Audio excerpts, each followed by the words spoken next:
Well, I think regarding the celebration too, it makes it obviously a worse spectator experience, but especially for new viewers. Because Yeah. if you're watching a major event and you see something so what's great about Counter-Strike, why it's the best esports, is because anybody can understand the exciting parts, whether you play video games or not. Because watching, even if you have never played a video game, watching a guy with a pistol kill three people with rifles is exciting because you know the real world analogs of these weapons, right? And that should be an exciting moment. But when the coach has to just stand there and be stony faced, you start to question whether what you saw was good or not. And it makes it very confusing as a viewer because you're like, oh, I want to see the emotion after this big play was made. But when there's no emotion, you're like, is that just normal? Or am I stupid for misinterpreting this play and thinking it was hype? And so I think it actually just makes the viewing experience very, very bizarre. It's Well, so I ridiculous. mean, the TOs don't help with that. I mean, because let's be real, half the time the cameras aren't synced up, and then the other half the time you're like, you don't even know. They cut away. They're so desperate to get the players on camera, get the players on camera. That when they're in a save situation and they're being hunted, the amount of kills you don't Oh, it's see mad. because they cut away because they want to get ready for the nice, the only word players say after they win after a round. I don't know how many times the average fan needs to see that. Like, what would be better is to see the kill. All they're going to do is say nice and do a pathetic fist bump while they still look at the monitor. It's all players do. They're not bright people, guys. Like, I don't know what else to tell you. The average player, there's nothing going on, especially when they're playing a game. It's nice, fist bump, every single time. So why don't we just not show that? Because that's shit. That's garbage. And why don't we show the actual kills? Because that's essential to tell the fucking story of the game. And I can't believe that it's been like 7 years and TOs are still doing this. It's an embarrassment. There's a segue we can do on this into another topic, which is I actually think this also builds into a broader issue, which is I think broadcasts have gone back in time, mate. Like the last couple of years, I used to give mad props to both ESL and Blast. Their broadcasts look perfect. They'd nailed like the timing of when you show the crowd, when you show the player, when you show the game, how to put like overlays, timeout. They'd done everything. They'd got it all nailed, and then they regressed. Because one thing I find wild is if this happened at the major, people might remember. I'll give you an example of a round because I'm the esports historian. It was a round where Navi was playing against Furia, and I think it was Perfecto won like a 1vx on Mirage. And when he won the 1vx, he ran over to defuse the bomb. But because these producers, which is the point I'm going to make now, religiously, like Richard says, the second they think they don't have to show another second of footage, they cut instantly to the player or the crowd, and they cut to the crowd, I'm not joking, while Perfecto attempted a defuse he did not pull off, and he lost the round. Yep. This is in a major, in the fucking playoffs of a major. So like that, by the way, happens religiously. Any defuse that's questionable, unless I can tell someone just tells them in the ear it's going to be close, like they just cut. They cut straight away. Same for the kills, like you're saying. If you're playing like Inferno and someone saves and they're just in like one of those obvious areas, like the fucking apartments or so, don't ever cut away. That kill could be really big for the economy. Maybe that's their whole save. Fucked if that guy gets caught. Like this is because what it implies to me, at least, this is just an outsider. I'm not at the events. It implies to me like either they've like, I mean, I know at ESL this has happened. They've either changed some of the production people, so it's newer people or just not as good, or it's people who aren't as tenured in esports or Counter-Strike, and they're just going off this logic of you always cut. Because that's another thing. What it ties into is there's the broadcast point, but the other point it ties into is part of the reason they're also doing this, like in that example there, Monty, the reason they cut to the crowd is that was the fucking IEM that we have a crowd major. So there's another thing that's become a massive deal, whether it's Blast fucking in Copenhagen. Wow, Danish people like say it. Like, yeah, no shit. We all know that. Like, they're the best in the world, you moron. Then we're in Rio. We have a crowd. Even when you don't have a crowd, you're telling me that. Like, that's also the level of gaslighting. Well, right? They're telling me the crowd's the greatest, the passion. You don't understand, Thorin. I'm Carmack. I know last week it was Poles, but this week it's Brazilians are the new superior human beings capable of watching CS. Then I go, all right, brilliant. I'll watch the semis of the World Championship. Is this in the wrong stadium or something? Where's the fucking crowd? Like, Nate, that's another issue. So I've opened up the whole can of worms there. What do we want to go with on that? All right. Well, Jesus. First off, like one of the things that I just hate in production in esports, not just in esports, but in sports, but it's less common in sports than it is in esports, is just production masturbation, where it's like gratuitous crowd shots that are completely unnecessary, trying to show off tech like augmented reality in really bizarre situations where it's actively detracting from the viewer experience. One of the things that really tilts me is when they're doing like a feature or a hype video, and instead of full screening it for the fans at home, they'll like show a stadium shot with that hype video on a screen in the stadium for like 30 seconds just to show off the crowd, when I really just want to be watching the hype video and I just don't give a fuck about the crowd. And I think that part of this is probably just inexperienced directors and the fact that maybe they don't have, honestly, probably the best thing they could do is hire an experienced observer to be the game director of and decide when those switches occur. But something that's confusing to me that happens all the time in esports is we've had the tech for like 15 years to do reactions to replays, right? Like player reactions after a replay. And considering Counter-Strike is a game that has downtime literally every round, in that way, the pacing is perfect in this game because you always have time to revisit those moments.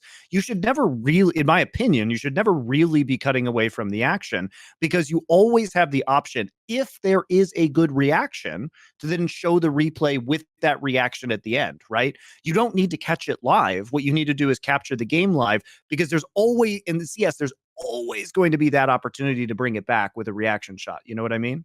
Yes. Oh, by the way, the other thing I forgot as well, I saw the chat mention this. This is even more egregious. It was bad enough they were showing the crowd. Brazil especially, they would, no joke, in one half do like 4 or 5 kiss cams. This is not a joke. Literally, like at a baseball game, we got 8 hours and just wasted time. They were doing this in the game. They were doing kiss. And by the way, they were even doing the ones that aren't even funny, where it's obviously people who aren't a couple, just going like, 5 of them were Yankee. Why am I watching this? I know, like, why am I watching a bad TikTok video, but during your match, basically? Like, what is this? Come on. Well, for me, it's like you really understand the term time is relative when you work on an esports broadcast, because I've heard multiple times, like, I'm working the second series and the first series was a 2-0. And, the producer goes in my ear, we get on the Discord, we have to cut this and this out, like we have no time. And I'm like, wonder what needs to happen for us to have enough time. As far as I know, Yanko, if you go and check now, most events actually schedule for it to be a fast 2-0 in the times, because they don't do the accelerated schedule. So they just make it for 2-0, so it almost can never be on time for the second series, right?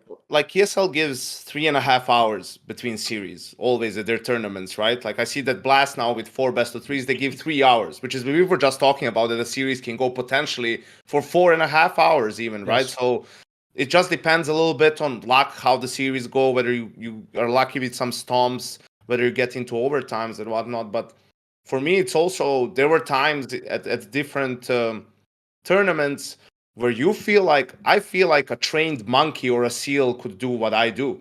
Because it goes from like the same interview with a player where you get nothing from the player. It's just, hi, you're feeling great. You think you're going to win? Yes, we're going to win. Any surprise in the map? We don't know. We were prepared for everything. Great. That's just, thank you for that interview. That was very helpful. And there's so many assets, and some are good, some are maybe not as good, where I just hear in my ear, it's like, we have to go straight into the next thing. What's the point of doing anything if you can't even react to it?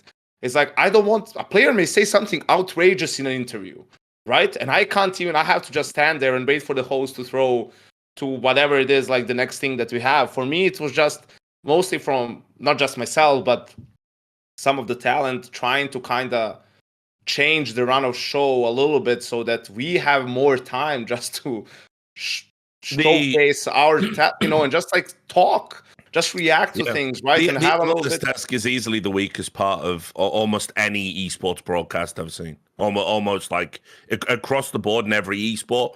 Probably bar League of Legends, in my opinion. They just get so much time on that one. They have dead people, It's not just that. It's like, I don't think there's any secrets to anyone who's paying attention to these broadcasts that, not tech issues, but issues within the broadcast happen. There's like miscues from production here and there. There's like things that are off, like people may be rusty. There's people changing in the production room, whatever. So it's like, if that's like where the struggle is coming from, why keep focusing more and more resources, like Monte said, like the production masturbation, right? Like, wouldn't you want, maybe because you are hiring the people, the best people you have available for the job, why don't you put more of the show in their hands, and that way they can just make it interesting?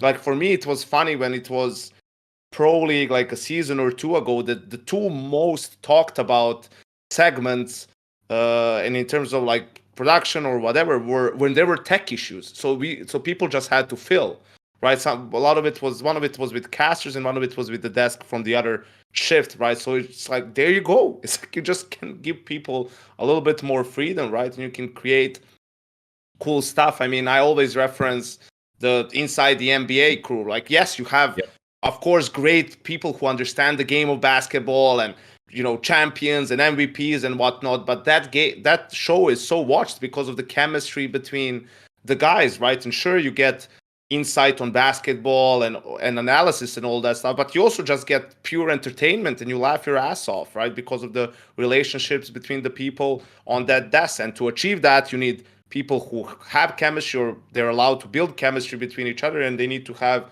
you know, time on the job to have like some good interactions, right? So esports production, like the in TOs, they don't understand what like an analysis desk is for, like they do in sports. And what it's for is it bridges a gap between the hardcore. If you do it properly, it bridges a gap between the hardcore fan, because like the average fan is a pleb. They don't really know the ins and outs. They don't know the X's and O's, right? They just like the game. They know what excites them. They can't tell you how these people are doing these things. They can't point to the minutia that's happening in game, but they love the game. And so they go away when the analysis desk is on. If your analysis desk is just for the hardcore fan, if you just have it's why when people used to say Duncan doesn't understand the game, it's like, yeah, but he's the sizzle on the steak, motherfucker, isn't he? He's the sizzle on the steak. Like, I got him next to a fucking pro when we do E-League. I got him next to a former pro. Let them talk about that shit. Let him bring up some historical context and make some fucking jokes and argue over the top of people, right? So, and that's what made the desks good. It's why I even knew when we brought Mo in, it was on E-League, it was going to work, because he was an ex-pro and a fucking loudmouth. The dream, right? Because like I say, it's about bridging the gap. It's about having the expertise and the entertainment. And if you do it right, you don't see that big dip in viewership. Now, you can tailor a perfectly functional analysis desk. You can make it purely entertaining if you want. You can make it purely for the hardcore fan. You're always going to get dips, though, because you know, to marry both of those worlds is a fine art. But instead, what happens? The TOs go, this is where our hired analysts talk. They have no tools, they have no visual aids, and they have about 2 minutes to make a point that might need 5 minutes to be properly explained. So their expertise is by definition wasted. You may as well not have it. And often you're using people who, like, again, maybe they're not the most flamboyant, maybe they're not the most entertaining, but if you gave them a weatherman segment, gave them a touch screen, they could do some amazing cool shit. And instead, we're tossing like, you know, guys and saying, we've got a separate dude to do that. Not the guys on the desk. We're hiring a separate dude who has no desk interactivity. He's just in a fucking room because that's how we save money on it, right? He's in a room touching the fucking telestrator or the touchscreen and then goes, and back to you. And then you get no time to react to it because now we got to get back into the map. It's trash. It's absolute trash. By the way, on that angle, that's the thing I've always found so whack, because we're esports. Like, we aren't supposed to be at the cutting edge of tech. Dude, if you watch the NFL for the last 20 years, they can draw on the fucking screen. They all are able to do that. And just do a little out route or something. Like, that's been like the most basic. The Dota desks are the one that I can't believe, because they get all the time, but there's nothing there.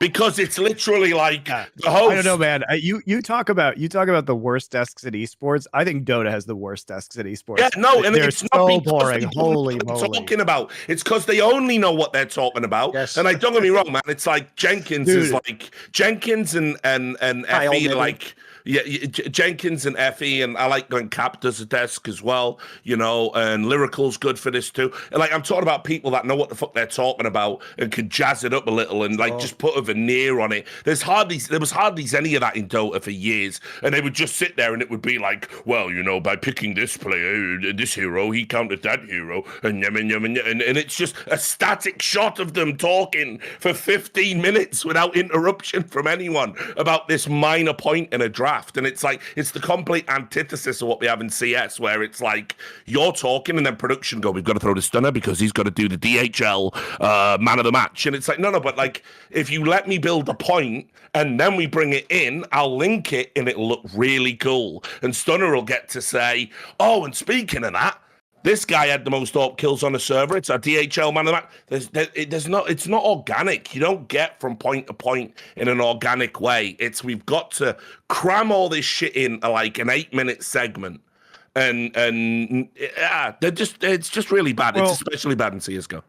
I think part of the problem is like, I think this is an issue where both the talent and production can get lazy because if you have the same format for every single desk segment or every single break, people will just fall into a pattern and continue to repeat it.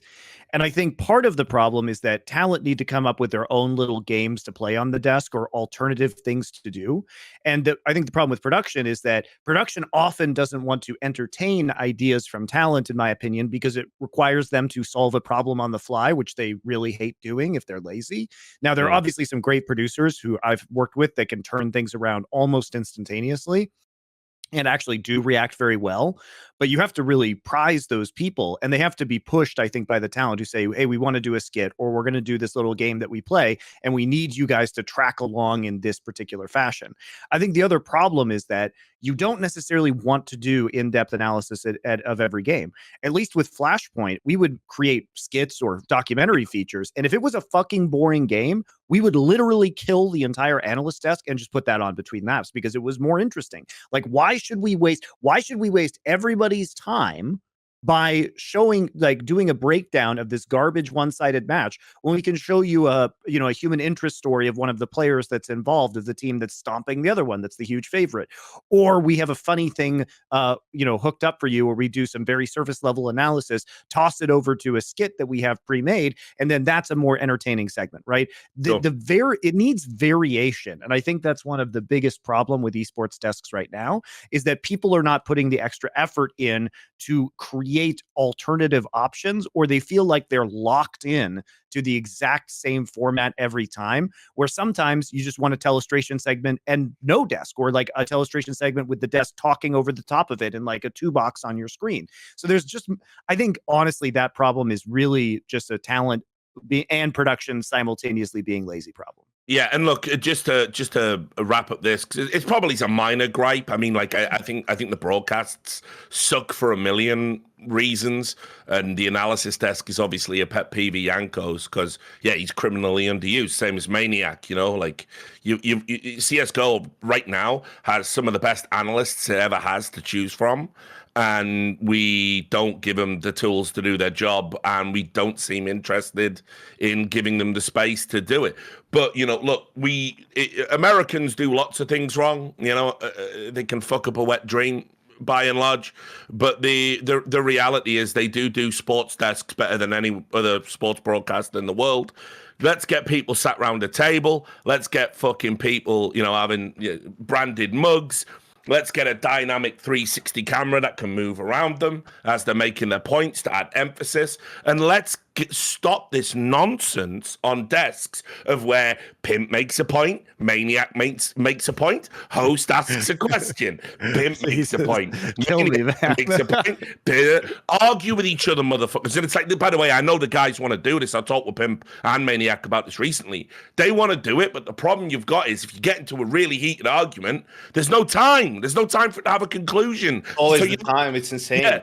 So you look like a cunt. And then I'm getting told there's no time, so I can hear Magix from Spirit give me the same yes/no answers to the same questions over and over again. It's like I did, especially in, for example, Pro League, where they played 5 series, right? If I do all of their games, it's like I've seen this before. Like I don't want to listen to this. At one time at Pro League, I was even calling him out. I was like, "Don't interview this guy ever again. I don't want to listen to this shit ever again." It's like so ridiculous. It's like, does anyone watch this? Because some of that stuff is pre-recorded, right? Pre-taped. Does anyone watch this shit before they actually put it anywhere? It's like, do you really think this is added value? Like, I agree, probably fans, they like to hear the most from players and see players, and that's fine. But if fans feel like they get anything from those interviews where the players are, or the Astralis players, they are so well media trained, they just give you the generic answers. It's like, I don't care about that shit. Give me an Apex interview every day. Give me a Hampus interview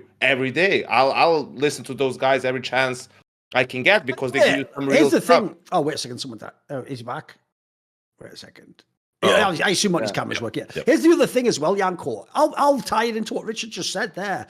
Why do we have to hear the whole interview? Am I missing something? In sports, we've nailed this, guys. Do the interview off camera and then take the interesting part and show me that part. Don't show me that. So how are you doing then? And did you? That's like small talk. Like, we haven't got. Remember, if Yanko doesn't have time to make a real point about the game, we don't have time for an introduction to Hampus and how you feeling. You know what happened? And what's the weather like in Spain? You just cut to the cool line he said, like at Blast, where he roasted the analysts. Perfect. Problem with Perfect. that is, Cut though, to we that. can't have a fucking additional 2-3 minutes about how James Banks establishes he's friends with all the players. Yeah, So- but you know what happens then, Duncan, is we actually tell we write to Freya in the group, we say, hey, can you ask them about this, right? Or Hecko or whoever it is. Yeah. It's like, cool. And then they show the interview and we're watching and the question isn't there. And then obviously, she's the first one who loses her mind, because that's the part they cut out. They cut out the one part we wanted to know about because some guy didn't get the memo what's important and what's not important. So, I mean, yeah, there's a lot of like moving parts and things being figured out. But I think, to kind of not necessarily close out, but what you said, we were doing so great a couple of years back. I think that's because we started off with the basics and they were done really well, and then kept building on it little by little, right? And I think during COVID, a lot of that stuff was probably lost because just the show changed, everything changed. A mile off, right? We knew that all the shortcuts they implemented for 2 years to get the viewer tastes, like that we had these super refined palettes coming off the back of E-League, Flashpoint, everything was getting exciting, experimental. Pandemic happened, everyone's like, well, we've got to make these cutbacks, so now our shows have to be really flat, and people are in studios, and it's all green screen, and people had gone from being like epicures of like being able to appreciate all this stuff, and now it's just like, yeah, I don't actually care. I'm only here for the games now, not for the broadcast. And that's like a really sad indictment, because when you're a tournament organizer, the broadcast is the bread and butter. Like you can always serve up an amazing broadcast. You will not always get great games, and so the focus is completely wrong. But I wish because I've had offers to go and do this, but I can't take the money because of who it's from. And it's from everywhere. There's just no jobs left in esports that I can ethically accept. But I would build you just to kill a broadcast. Like, I've been associated with W's. Like, say what you want about WSOE. Yeah, we spunked the money up against the wall and it died on its ass. But you go ask anyone about them shows. You go back and watch them shows. Wildly experimental, super good content. I know what works from a TV sports perspective, but I can't go and build a show for ESL because reasons, Saudi Arabian reasons. I mean, the thing about Flashpoint 2, at the very least, was that at least you've pandemic, got to make it like have a line. It has to be like 1,001 Arabian reasons or something. So that's like, you know what I mean? Like, there you go. There you go. Go on. No, it's just one reason. The thing about the pandemic and Flashpoint 2, at the very least, was because we were all trapped inside of Wembley Stadium in London. We had so much time to make content, and because everyone was there in terms of production, and we were all just trapped in this hotel together and couldn't go outside. It actually was probably, I think, the most creatively fruitful tournament that I've ever been a part of, because all we did all day was sit around and just come up with skit ideas and then make them on a green screen and then just edit them, and everybody was just like full bore there all of the time. So in a weird way, being in COVID prison, I think actually produced some of like the most creative content at the highest volume, at least, of any event I've ever been a part of.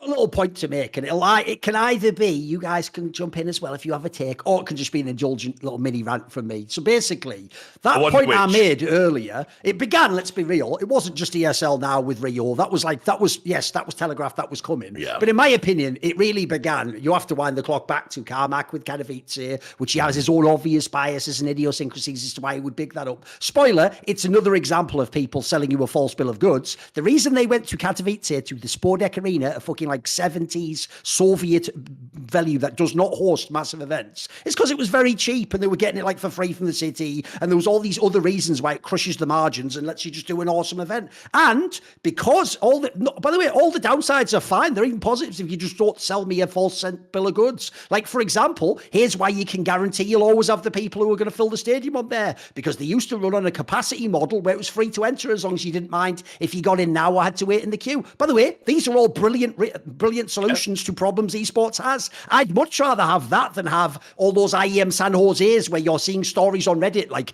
wow, I have found a box of 2,000 tickets I was given to give away for free. Yeah, that's whack. That's whack to say you have a crowd it's giving away free tickets or some. Yeah, these are all fine. But the problem was what Carmack and ESL did was present to you the notion that somehow Polish fans are just like the God fans. They're just the only fans that can truly be passionate and enjoy it. Meanwhile, this is what I never understood about it. The same ESL, a company from fucking Germany, ran an event in Cologne, which is probably universally hailed as every year the best event. Like, the flaw on that event is mental and comes from the fans. The fans are probably the best, like the real concept of diversity in a palette of people with all different interests represented. They cheer for all the great players. I know this is actually something I've had to learn, sadly, going around the world, is actually something it seems like from British sports culture. There is a concept of fair play and sportsmanship in British sports culture where if people don't know, even if like Barcelona comes and plays your team and you're a Man United fan and Messi torches you, you still applaud him when he leaves the field. You give him like a standing ovation because you appreciate great play. That's what Cologne's always had. So first of all, I never got it because aside from Carmack, it's like, I am Polish. Yeah, I've got that, mate.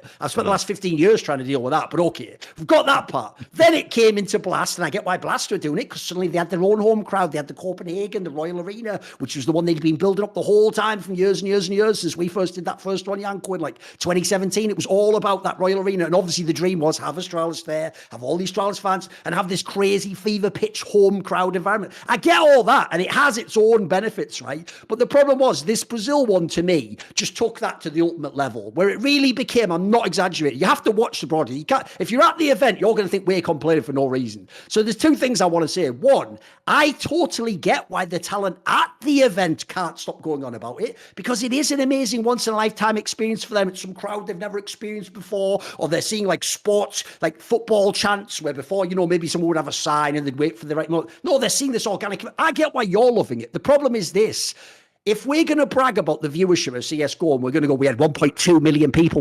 Well, the majority of them weren't in that stadium, were they? They were trying to watch the broadcast. So please make the broadcast really awesome and entertaining. Because here's what I don't get. If the crowd is banging and you have crowd mics and I'm seeing shots of them and I'm seeing celebrations and drops, I'm going to understand that the crowd's awesome. I'm not an idiot, you know. I can see it. I can hear it. I can hear them respond to the game. Why do you have to reference it every fucking time the crowd cuts? Every single game, the same casters take turns to explain to me how incredible. Like, you're overselling it, guys. Like, what are we there for? Am I there to watch the spectacle that you gathered in one building, a bunch of fans, or am I there to watch a match? Like, I tried saying this to other people to try and make the point. Could you even imagine if they never shut the fuck up like that at a World Cup match? If in the NBA finals they never stopped talking about this home crowd and about how amazing that it'd drive you crazy, guys. We're there for the sport. Prime example. Obviously, we just had England Senegal not that long ago. Senegalese fans they were doing a great job. Yeah, they were killing it. Yeah, didn't stop for the entire game, even when they were 3-0 down. Agreed. Wasn't referenced once. No, it didn't need to be. It just came off the screen, like you say. Exactly. I think it's also because it's way more common in football, you know, and there's way more crazier atmospheres than that any World Cup game that you'll have at the football derby anyway. But I agree that we were probably overdoing it across the board. I can tell for me personally, it is like you said, Duncan, it's like I've never experienced anything like that. I've been to derby games in Belgrade, you know, basketball games because it's a closed arena, right, where it's been not as loud as there. So the reason for me was it's like that, and it's for all of these players, it's the first time they're experiencing this. Like, doesn't matter where you played in Cologne in front of a lot of people and it gets pretty loud at times, but it's never for one constant noise all the time with the drums and the chants, and it doesn't get as loud as it got there. Like, I'd never had to press my headset so I can hear Trace. I didn't hear him like through the headset. I maxed everything out. I don't hear him. So it's like some pros then. And also you feel like you see through the games right? Like even in the first two stages, you can tell how that's amplifying things that happen regardless, right? Like when someone's mounting a comeback against you, it's like you're starting to choke up a little bit, even in no crowd environments. But that's where the crowd amplifies it, because you can hear through the headset just the ooh, the slow, like the little oohs and ahs, right? As stuff's popping up, and there's a legit, and the players themselves have said it. Simple has said it after the map or after the games. It was tough to communicate. So then a lot of our analysis, even in the pregame, would revolve around, hey, they need to figure out a way to communicate and like to how to handle this sort of a weird atmosphere to play, and that's going to be a big part of the game. But in general, I mean, I didn't rewatch all the segments to know like how much perhaps I personally said it or on the desk that I was at. But in general, I also am not a fan of that. Like, I don't want us sucking like the crowd's dicks every other tournament, no matter where we are, right? Like it's fine to mention it when it's a factor, but again, at the end, it's about the Counter-Strike, right? And if the other team is just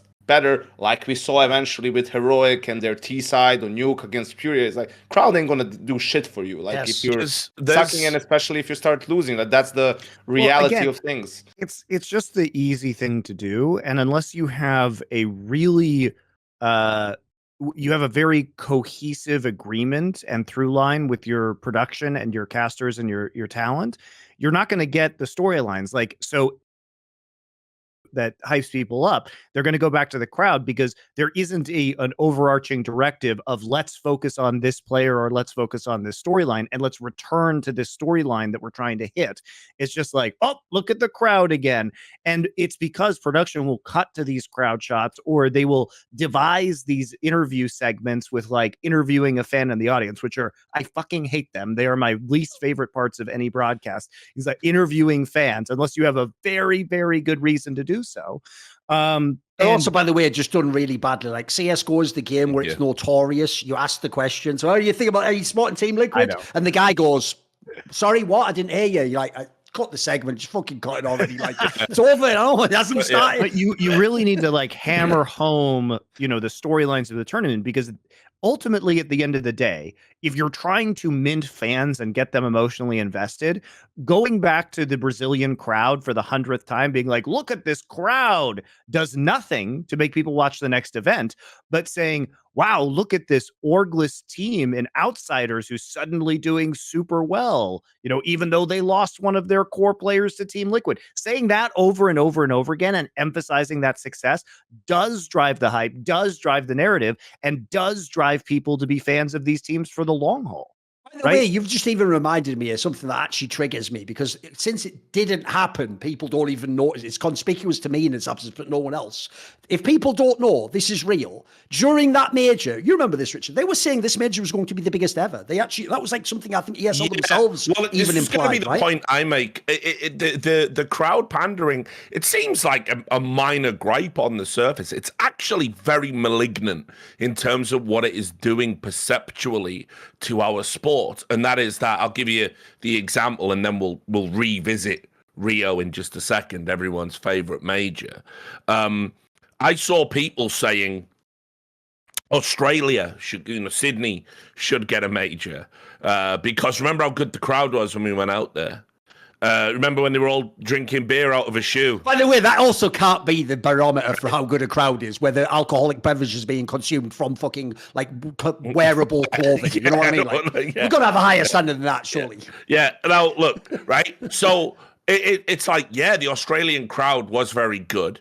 It also seemed better than it was because it was relatively small. Yes. Australia, relative to its size, is a very small market for esports. That has changed immensely during the pandemic.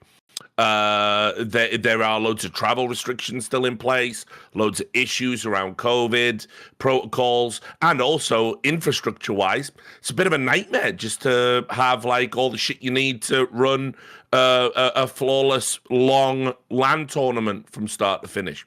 So why on earth would they ever get a major just because some dickhead drank beer out of a shoe? Like, real talk. Well, and let me tell you why the average pleb fan thinks that. Because since we came out of the pandemic, all we've talked about is how vital the crowd is. And it has become overstressed to such a point that a pleb fan will go, good crowd, good major, good crowd, good event, no other consideration. People were even arguing Brazil have proven they should never get a major again. And Australian fans are better because they drink beer out of shoes. And so let's go and have a major. Guys, you don't fucking matter. If you want to watch some shit hot CS, buy your ticket, get into the games, go and watch, create a great atmosphere. By the way, it's not you making the show. It is a quid pro quo. You get an experience. You get to see the best players in the world. You get to support your team live. That's like, again, I've never heard it in football where you go like, you know, occasionally you will get it like, the fucking Geordies are amazing. Always filling up the stands, 52,000, no matter the football team's fortunes. Absolute bullshit, by the way, because when we got fucking relegated, that got cut real quick because people couldn't be asked. So the bottom line is, like, it's not about the fans. You opt in or you opt out. A crowd should not be the decisive factor in where we house world championships. It can be a little bit of a factor. It can be something nice, but to tie that into the Rio point, that was it, wasn't it? Every major Brazilian figurehead in esports, all their influencers, even mainstream sports fans like Neymar, were all saying, like, it'll be the biggest ever. We have to get the Maracana Stadium, 50,000, no less than 50,000. Hysteria, delirium, people talking absolute shit. You would never in any world, from like 100 years from now, you won't get 50,000 people sat watching an esports event.